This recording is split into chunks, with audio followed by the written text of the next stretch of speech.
তো আপনি এই মতামতগুলি কার কাছ থেকে নিচ্ছেন, কতজনের কাছ থেকে নিচ্ছেন, সেখানে কারা আছে, এটার কোনো স্বচ্ছতাও সেখানে নাই পদ্ধতিতে। তাহলে খুবই হাইলি একটা কি বলবো একটা দুর্বল একটা পদ্ধতি, সেটা দিয়ে আসলে রিফ্লেকশন হয় না। যেমন আপনাকে বলি, ওখানে দেখেন তো মরিশাস, কিছুদিন আগে আমি ঘুরে আসলাম, ওখানে একটা সরকারি সফরে আমি গিয়েছিলাম। ওখানে কোনো গণমাধ্যমই নাই প্রাইভেট, সরকারি ছাড়া কোনো বেসরকারি ইলেকট্রনিক মিডিয়া নাই।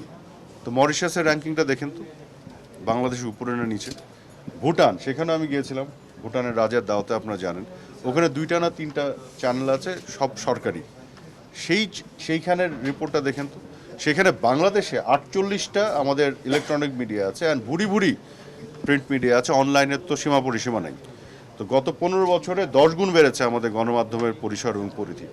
তো এই একটা ভাইব্রেন্ট একটা গণমাধ্যমের পরিবেশ, এইখানে একটা কমপ্লেক্স রিয়ালিটি থাকবেই, খুবই স্বাভাবিক। আমরা বিভিন্ন জায়গায় শৃঙ্খলা না ডিসিপ্লিন করার চেষ্টা করছি, নিয়ম করার চেষ্টা করছি।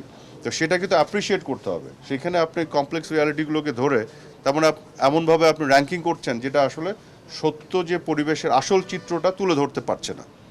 তো সেই সেই র্যাঙ্কিংয়ের পদ্ধতি তো নিশ্চয়ই গলদ আছে, ভুল আছে।